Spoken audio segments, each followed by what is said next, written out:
My name is Samantha, 35 years old, and I work in tax accounting in Dallas, Texas. That morning, I chose the gray suit I always reserved for pivotal moments, those rare turning points when life shifts on its axis. And I knew, without question, this was one of them. The law firm was in the heart of the financial district, third floor, still faintly scented with polished wood. Each step of my heels echoed against the marble, a steady drumbeat that matched my pulse.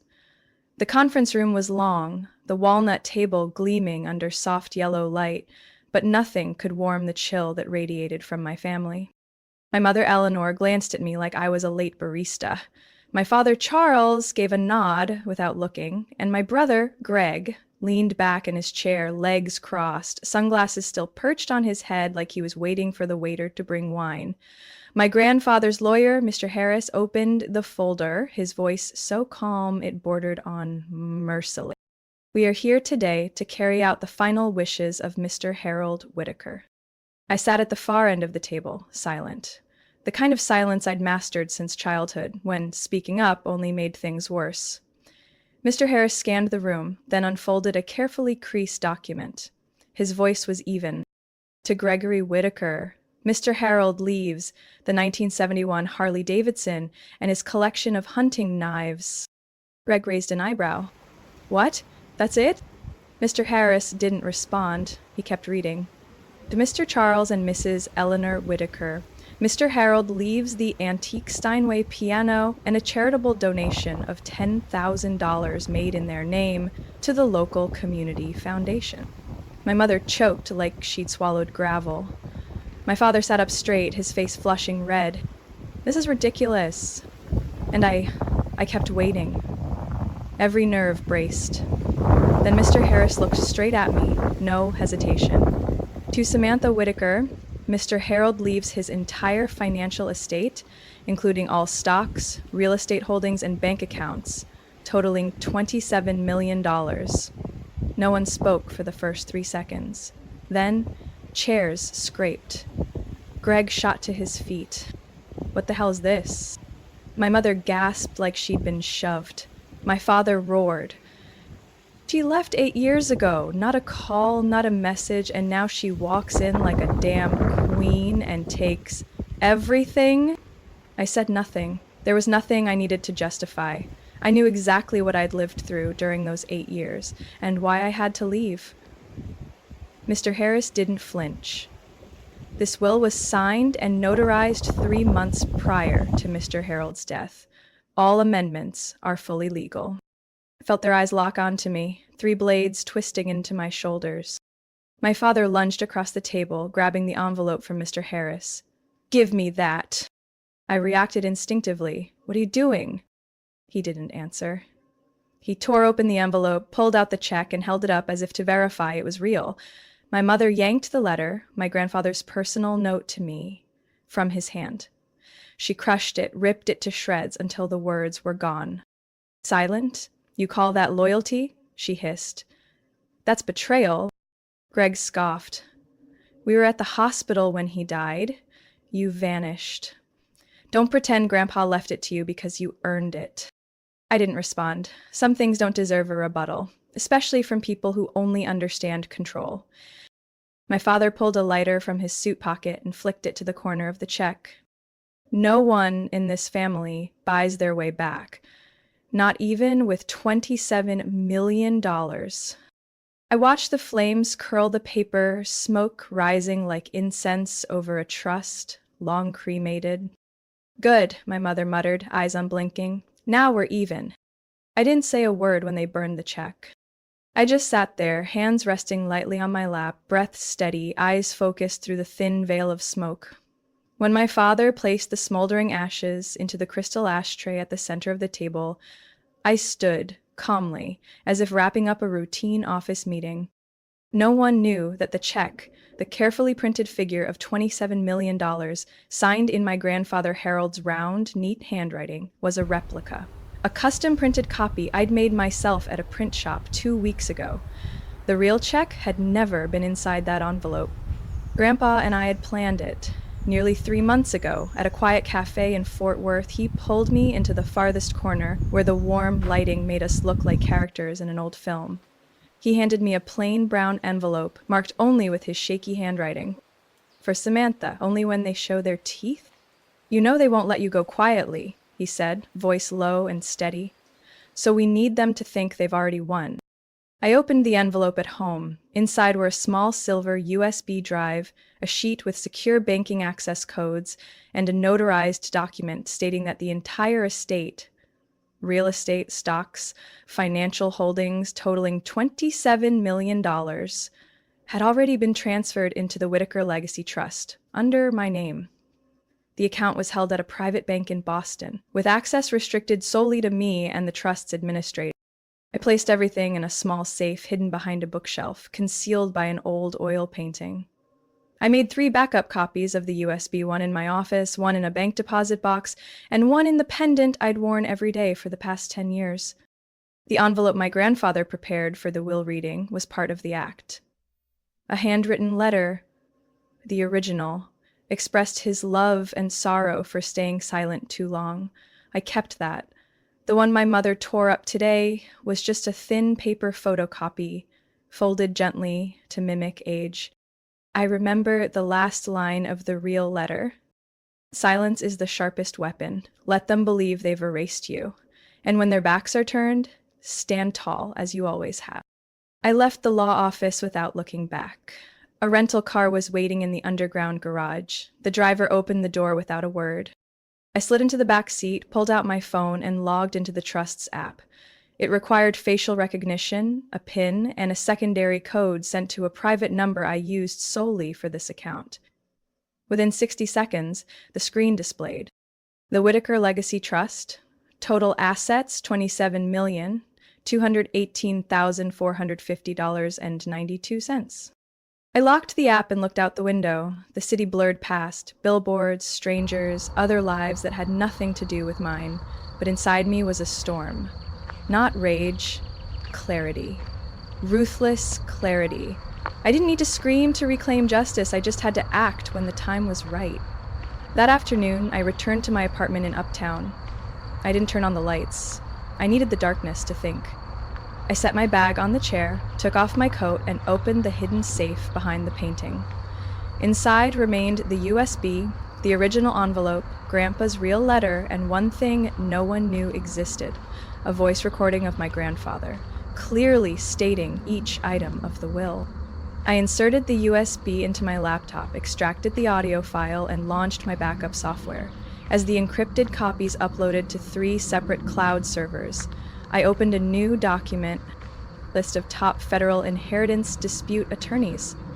They wouldn't stop now that they'd been cut out. I knew that.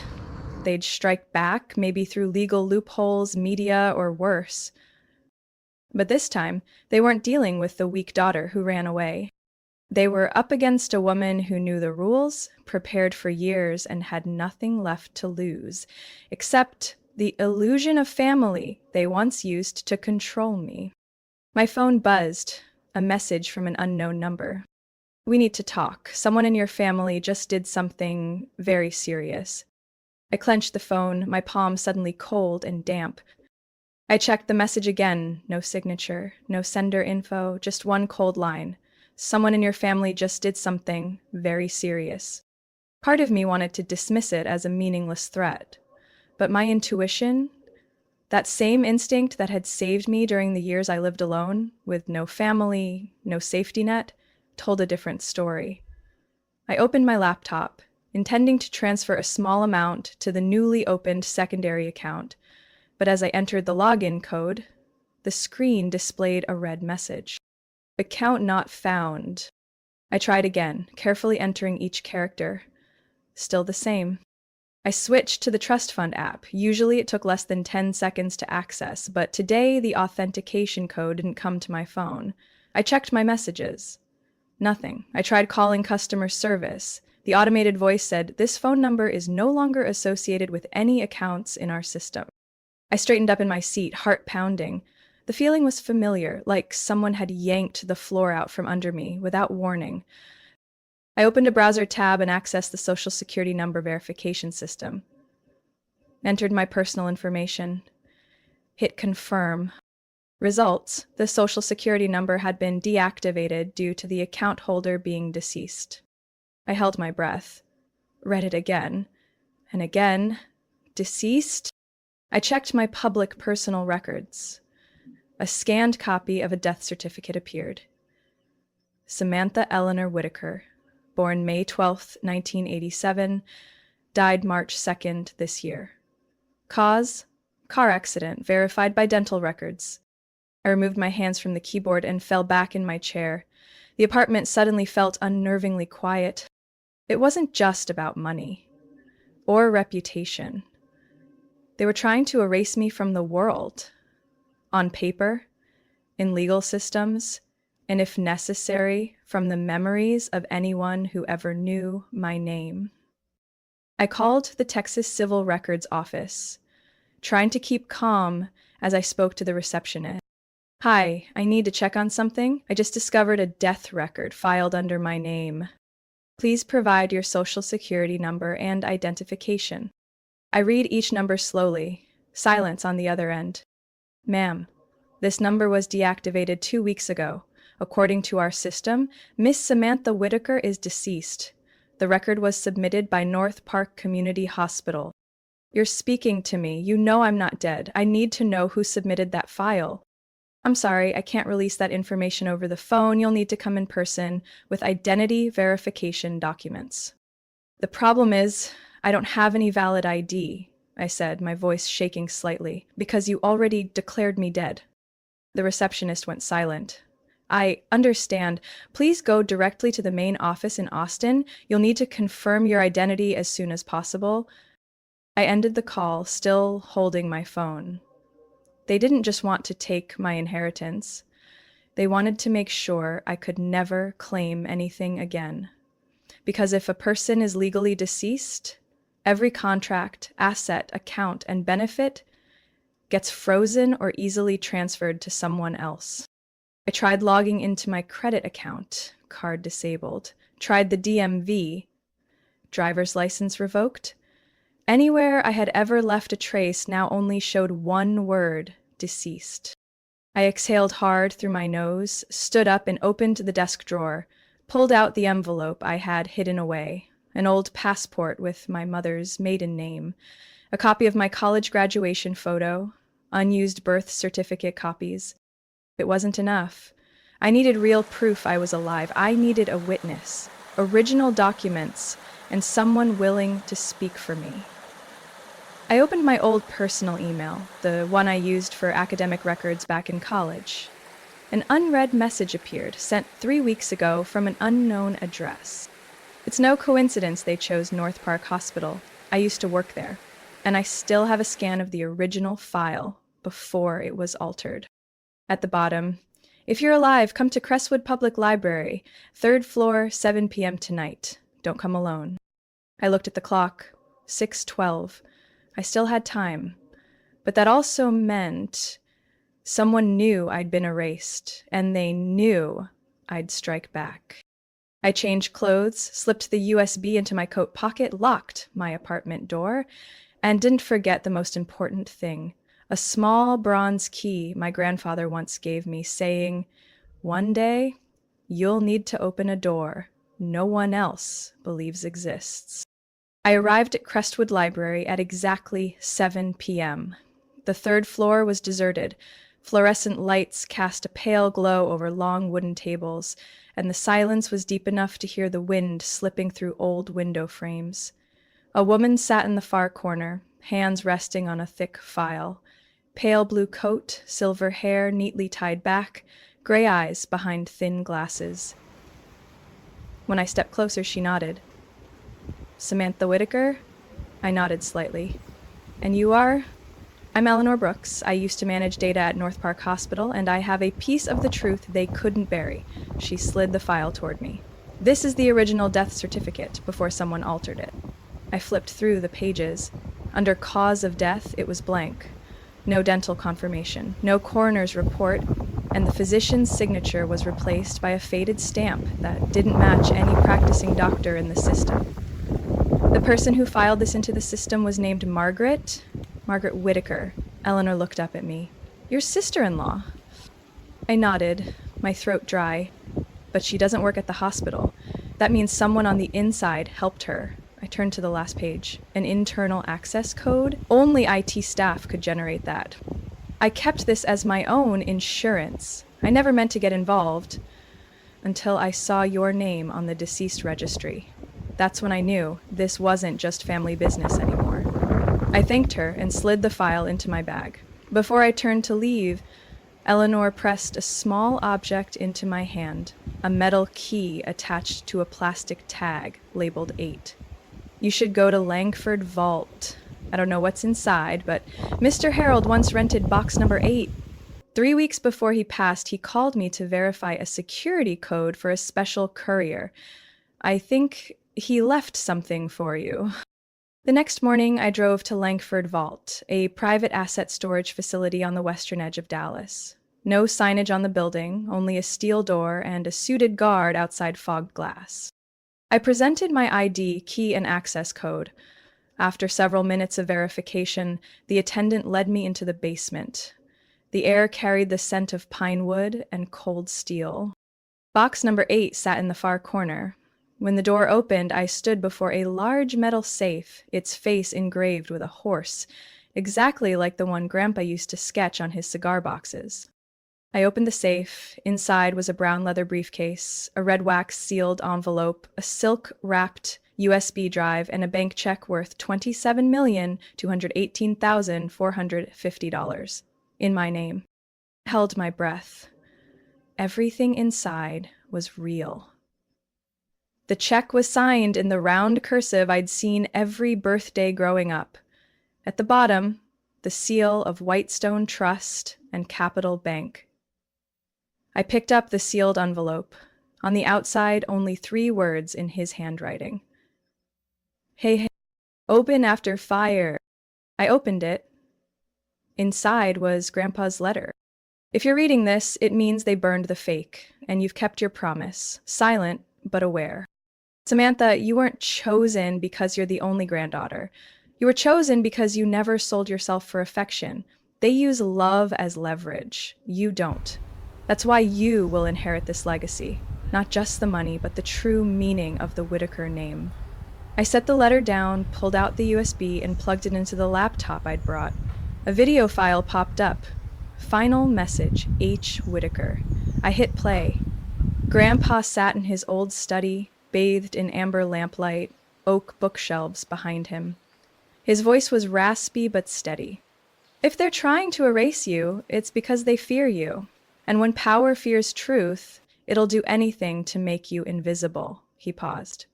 But you're not invisible. You're the only one who kept your name without losing your soul. He looked straight into the camera, his eyes burning with a clarity I hadn't seen before. Don't retaliate. Speak. And remember, you don't have to reclaim your place in this family, because the truth is you never left it. They're the ones who walked away from the values of the Whitaker name. The video ended. I sat there for a long while, clutching the check, the USB, and the letter. The anger inside me had turned into something else. Resolve. I knew exactly what I had to do next. And I knew I wasn't walking alone anymore. When I left Langford Vault, it was already late afternoon. The golden light at the end of the day fell across the concrete steps like a thin, deceptive curtain. Peaceful, but not real. I had just stepped onto the curb when I noticed it. Across the street, next to a rusted-out phone booth, stood a woman. She wasn't exactly staring at me, but her eyes behind the oversized sunglasses hadn't left me for even a second. I recognized that scarf. Pale blue with white trim, embroidered with the initials E.W., short for my mother's name, Eleanor Whitaker. That silk scarf had been a birthday gift I gave her when I turned 18, wrapped in silver paper with a letter I never knew if she read. 3 years ago, my mother said the scarf had been lost on a trip, but now it was around the neck of a complete stranger. She stepped into a gray sedan, no front license plate. I only caught one last glance before the car pulled away, blending into the traffic heading toward the suburbs. I clenched my purse, my hands still slightly trembling. This wasn't a scare tactic anymore, it was a message. Someone was telling me, we can follow every step you take, and we know what you hold dear. When I got home, I shut the door, pulled the curtains, turned off all the lights, and opened my backup laptop, the one that's never been connected to the internet. I keep it only for sensitive searches, and today, I needed to know who was pulling the strings. I logged into the email system of my grandfather's old company, Whitaker Minerals and Holdings, where he had held a board seat until he retired. I used to have access as a Tier 2 shareholder, but the system now required new authentication.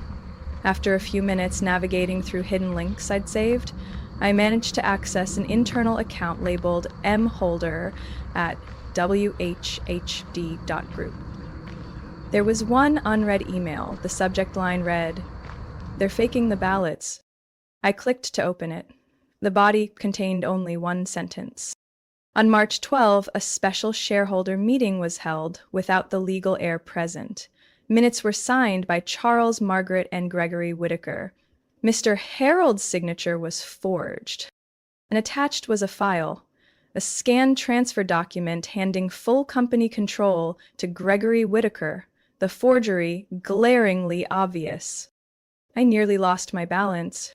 They didn't just want to erase me, they orchestrated a fake meeting, signed on behalf of the deceased, and funneled all corporate assets to Greg. If this got approved and legalized, I'd lose everything. The inheritance and my grandfather's stake in the company he had spent 40 years building.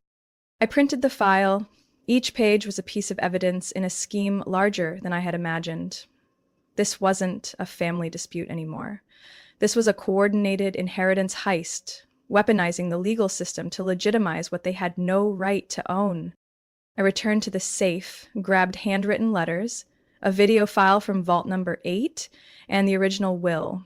Everything was immediately backed up to 3 private secured servers I'd hired. All data was encrypted with a personal key only I held. I called the law office I had once interviewed at 3 years ago. The current lead attorney was Sylvia Grant, a specialist in estate and federal inheritance disputes. I had been impressed by how she handled a signature fraud case back then, and now I needed that experience. When I said my name, she paused for 3 seconds. "You said Samantha Whitaker?" she asked, voice low. "Yes, but if you search for my name in the system, it might show as deceased." She drew a breath. "You can come to my office tomorrow. No need to say more over the phone. Address, 9th floor, Branton Building, Dallas, elevator code 9045. I hung up. That night, I didn't sleep. I sat by the window, city lights flickering in the distance. In my hand was the old silk scarf I'd found in a mailbox left at my door, the same as the one that woman wore. Except this one had dried blood on the edge. No note, no sender, just a clear signal that I was being watched and possibly hunted. I looked straight into the mirror. I wasn't the terrified girl who left home 8 years ago anymore. This time, I wouldn't run. I was going to uncover the truth, and I would not go quietly. I arrived at the Branton Building at exactly 8:30 a.m. the next morning. The sun hadn't turned harsh yet, but the air was dry, typical of a May morning in Dallas.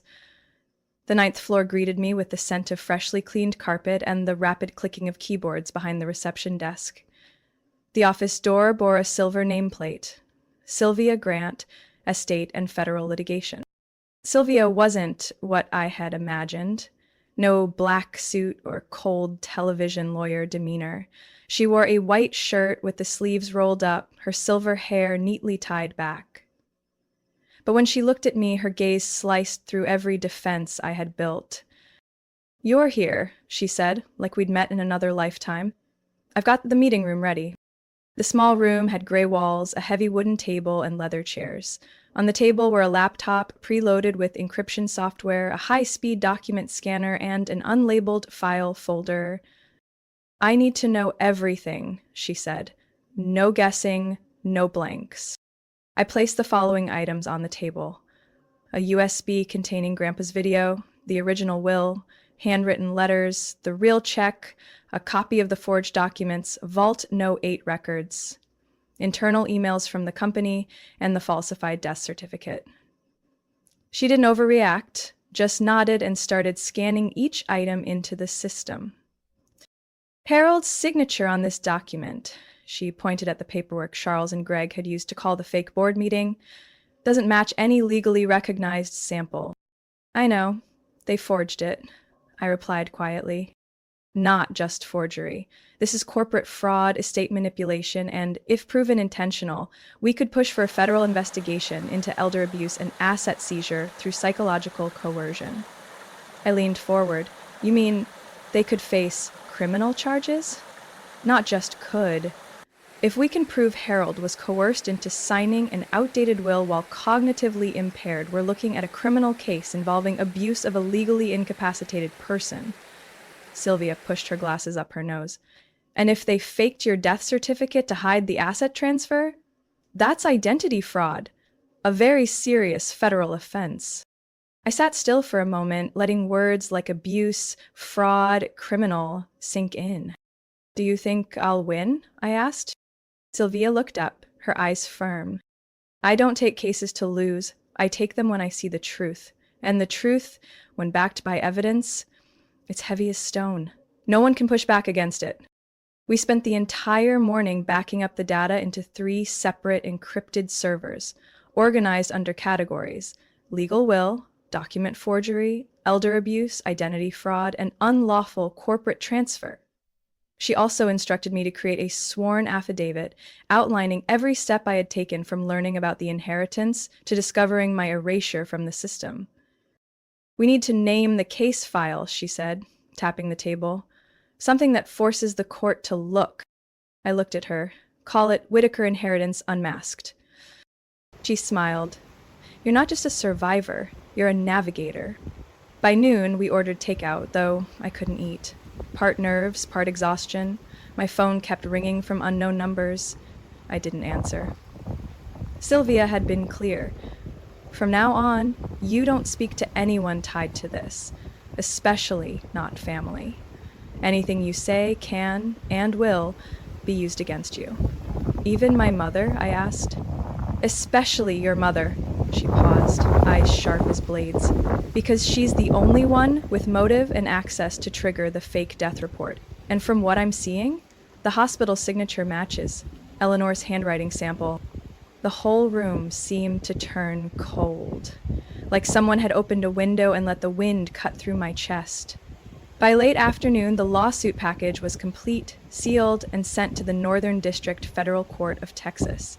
Sylvia also submitted a copy to the Inspector General at the Department of Justice, along with Harold's final video as a sworn statement. You're done running, Sylvia said as she walked me to the door. From here on, you walk in daylight, and they can't keep hiding. I stepped into the street, the afternoon sun softening. In my coat pocket was the certified copy of the documents, and in my mind, my grandfather's voice echoed. Let them think they're powerful, then show them. Truth never dies. Courtroom 4B of the Northern District Federal Court of Texas was packed that morning, not because of me, but because of the name Whitaker, a family once owning dozens of mineral mines from Oklahoma to New Mexico, now entangled in accusations of forged wills, inheritance fraud, and elder abuse. I entered the courtroom with attorney Sylvia beside me. Every step echoed clearly across the cold marble floor. My father, Charles, sat on the right bench, his face stiff as chiseled stone. My mother, Eleanor, appeared calm, but her hands trembled. And Greg, my brother, looked like he had just walked out of a late party. Wrinkled shirt, loosened tie, and that trademark smirk of someone who thinks the law is a joke. Judge Davis entered. Silver hair, lean frame, eyes sharp enough to cut through flowery arguments. He didn't say much, just nodded and signaled to begin. Sylvia stood first.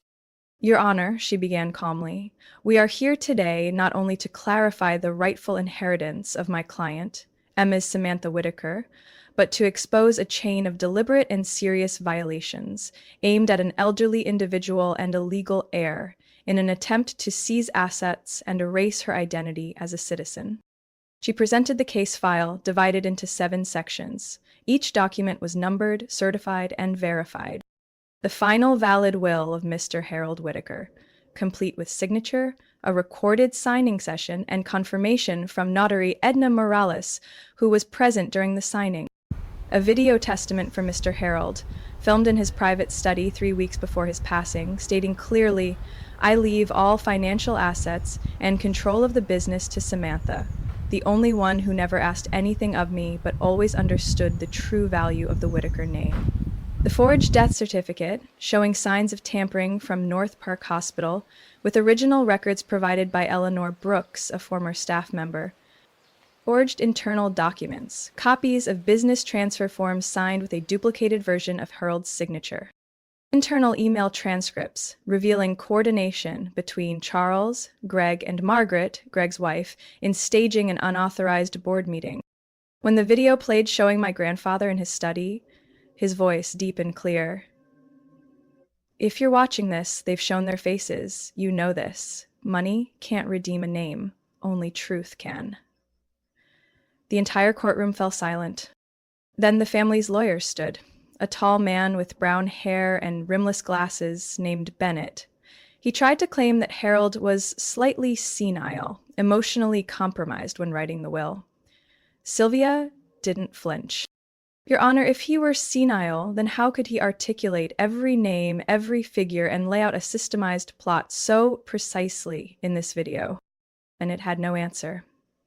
Judge Davis looked down at the documents, then back up, his gaze sharp as a blade.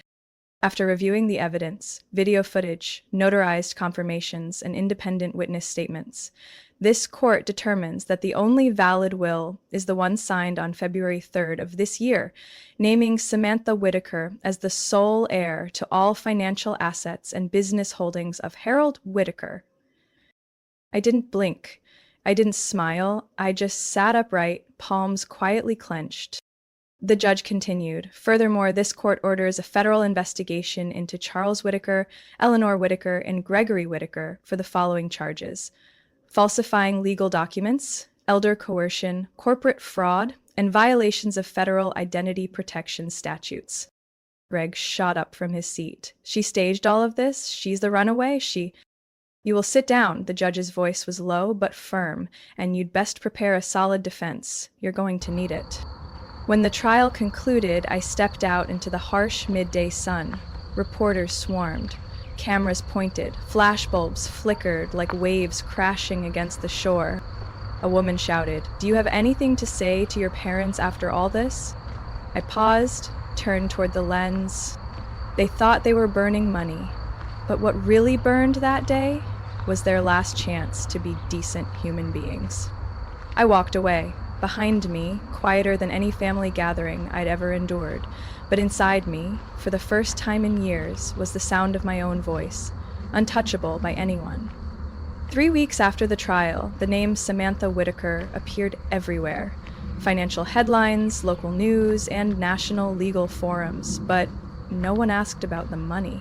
Everyone focused on one question. How did a woman erased from the legal system stand before the court and reclaim everything that was rightfully hers?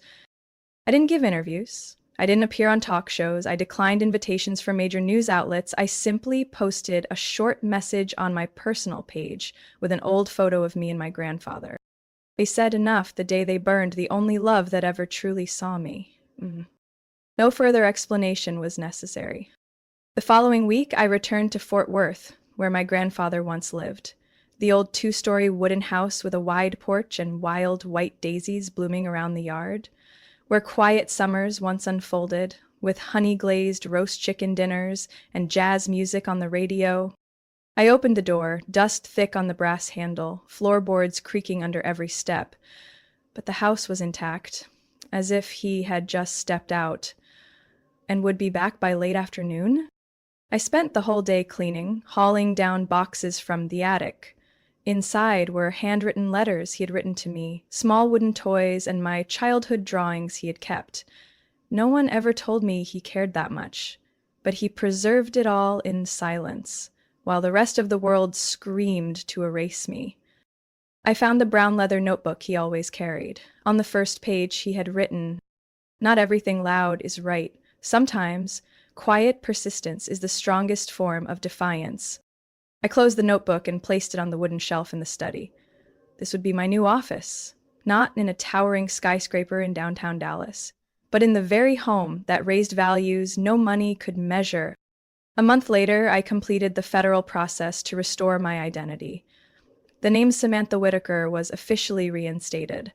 My social security number was reactivated. Driver's license, bank accounts, medical records, everything returned to its rightful place. But I didn't go back to my old job. I didn't buy a new car or move into the rumored penthouse. Instead, I used a small portion of the estate to establish the Whitaker Foundation, a legal aid fund for those manipulated, cut off from inheritance, or silenced in family disputes. On the foundation's opening day, I received an unmarked envelope with no sender's name. Inside was a note. "We didn't think you'd make it this far, but now we understand why he chose you." I didn't keep it. I burned it. As a symbol, I no longer needed late apologies. As for my family, Greg left the state not long after the trial. Word is he's trying to start a company in Arizona, but with the ongoing criminal investigation, every door remains shut. My mother, Eleanor, avoided all media, cut off contact with old friends. My father stayed silent. No statements, no apologies. But that no longer hurt me. I stopped looking for remorse from those who once saw me as a weed to be uprooted. I didn't call. I didn't block their numbers. I simply let them fade out of my life, just as they once faded me out of theirs. One June afternoon, I stood on the porch with a glass of mint tea, watching neighborhood kids pedal by the gate. A curly-haired girl paused, looked up at me, smiled, and waved. "Are you the lady who won the court case on TV?" I smiled. "I'm just the woman who got her name back, sweetheart." She nodded as if she understood, then rode off, her laughter trailing in the breeze. I turned back inside, closed the door, and for the first time in years, I turned on the music. Not to drown out emptiness, but because, finally, life was quiet. And I, Samantha Whitaker, no longer live under a name others forced on me. I reclaimed my true identity, not through revenge, but through awakening. Samantha's story is proof that silence isn't always weakness. It can be the foundation of steady, intelligent resistance. In a world where identity can be erased with a forged signature, she stood up for the truth, not with revenge, but with justice. In real life, there are losses no amount of money can measure, but freedom, dignity, and your own name, those are the legacies most worth defending. What do you think about Samantha's choice? Would you have done the same in her situation? Share your thoughts in the comments, and don't forget to follow the channel for more powerful stories about family and life.